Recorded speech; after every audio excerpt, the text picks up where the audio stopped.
Hey guys, it's Shahir. So in this video, we're going to be doing something a little bit different. As opposed to just going over skills and practice exams and strategies, I'm going to actually be answering your specific questions that you guys have asked in the comments. I see a lot of you guys asking very similar questions, and I decided let's just make a video, put all those comments and questions together and answer all of them. I think a lot of these questions are actually really good, and they'll help you get a better understanding of how to and how not to study for the ACT exam. Before we get started, I just wanted to mention that I am someone that tutors students, so I've answered a lot of these questions before. I improved my own ACT score from a 21 to a 33, and I felt many students do the same. Last thing before we get into the questions, be sure to check out our 6 free practice exams linked below. These are official exams.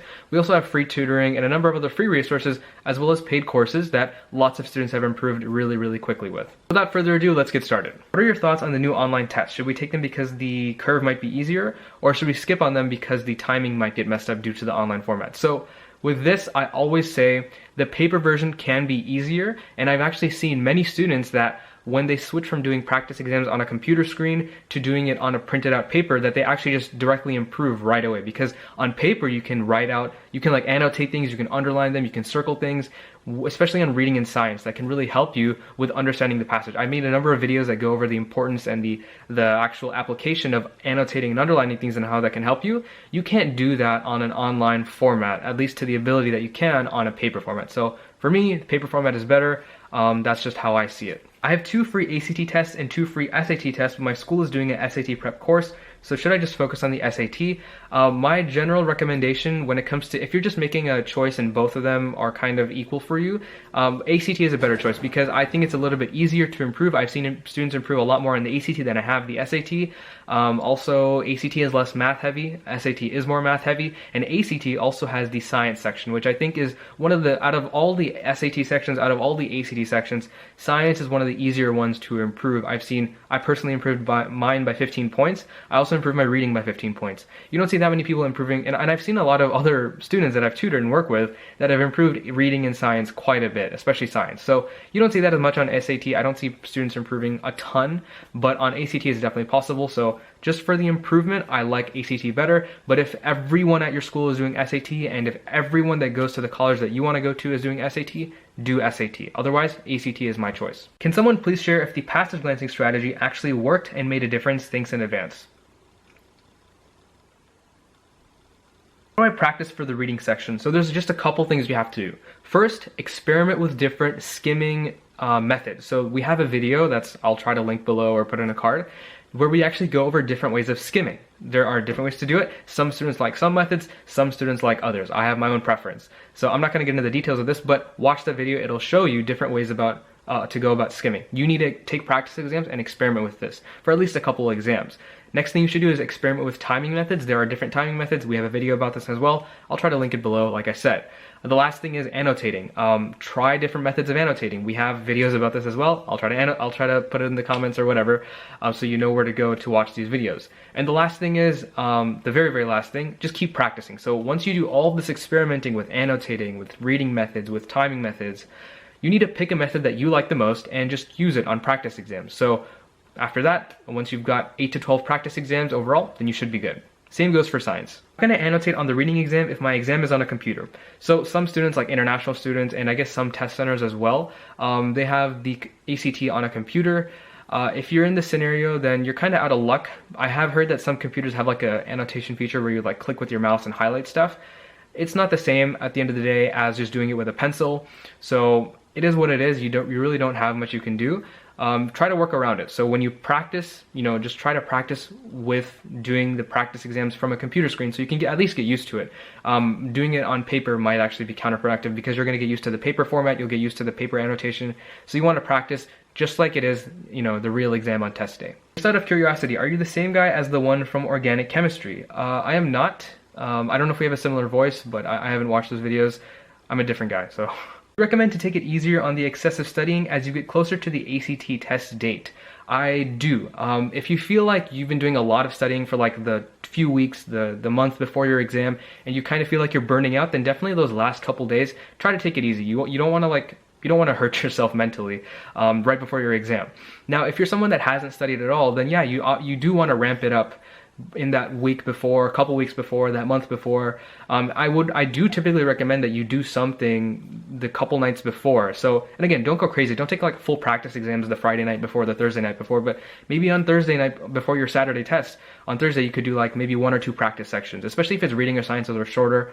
There's nothing wrong with that. Same thing with even on Friday night. I personally, before my exams, I would do on a Friday night, I would do a reading and I would do a science section.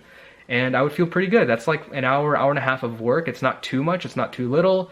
And you're getting practice on the sections that you need work in. So I would always recommend do 1 or 2 practice sections the night before, probably no more than that, and review mistakes. That's kind of the way I would go about it. For the writing section, should all 5 paragraphs use 5 sentences? At the very least, yes, you should have 5 sentences at the very least in each paragraph.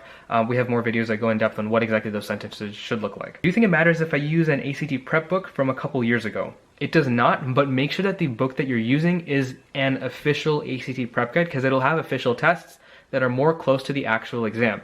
If it's like a Princeton review or a Kaplan, I do not recommend using it, because a lot of students, they say that they're just not that similar. I personally believe that they're not similar to the actual exam. So if you have like, even if it's an official prep guide that's like from 2011, for example, that's okay, you can use it. They're still very, very similar questions. I would recommend buying the newer one if you can. It's like $25, $30 and it comes with 5 practice exams. And that'll help you, because they have made very slight changes to reading and science, very, very minimal, but it's good to have just more practice exams under your belt too. If I set a timer and solved 1 passage reading and 10 math questions and 15 English questions daily, basically dividing a practice exam up into different portions, is that good? My general rule of thumb is when you take like a practice section, do the whole section within the amount of time. Don't split a section up into different pieces. So like, for example, don't do like 30 math questions in 30 minutes and say, okay, I did half a math practice exam. No, do the whole thing. Practice the whole thing just like it's on test day, because these exams, it's not just a test of, okay, can you do this within this amount of time? It's also about endurance. You have to be able to make it through a 60-minute math exam. You have to be able to make it through a 35-minute reading and science exam. Make sure you stick to the actual timing. If you split a section up into different pieces, it's not going to help you as much, and your timing is going to be off just naturally. Now, you can split a full practice exam into different sections. Like if one day you want to practice English, the next day you want to do math, the next day you want to do reading, next science, you can do that. I actually would recommend that you do that, because it helps you build a regular schedule. But don't split up a section into different pieces. It's going to hurt your timing ability, and you're not going to be ready on test day for taking a full section like that. Great video. What calculator would you suggest to buy for the ACT? I'm taking it in April. I recommend any form of the TI-83 or any form of the TI-84. How many math ACT exams should I do weekly or daily? My general rule of thumb for like a very generic study plan is to do 1 practice exam per week. Now, if you have a very short amount of time, then maybe bumping that up to 1.5 is a good idea. And of course, you can split up an exam over a number of days, but don't split up a section into different pieces. Now, if you have a longer amount of time, then maybe just doing 1 practice exam per week is a good idea. And I'll just say, disclaimer, there's a lot more layers to building study plans. Maybe this won't apply to you, but as a general rule of thumb, for a typical student, 1 per week if you have like 2-3 months is perfect. What online websites do you recommend for the ACT test? That's a great question. We actually have a website where we have free resources, including 6 free practice exams, free tutoring, a number of other things that we're always adding for free, and that's linked below on our website. We also have paid courses that have diagnostic quizzes so you can learn from your mistakes, and a lot of other cool features like more videos that go over skills, that actually teach you skills, and that go over hundreds of strategies that you can learn from and actually apply on your exams. So if you're interested in any of that, that's all linked below. We have lots of courses, and lots of students have improved even 5 to 9 points within just a few weeks using our programs, from one-on-one tutoring to just using our online content. It's all very affordable, and it's a lot of help that you can get just from our website. So recommend that you check it out. Apart from that, that's it for me. I hope this video was helpful. I've never done this type of format, but a lot of people have requested it. So if you have any questions that you want to ask us like live, we also do live streams before every national test date. So the Friday night before every national test date, I believe the next one's like April 17th or something. Don't quote me on that. You double check when the national test date is.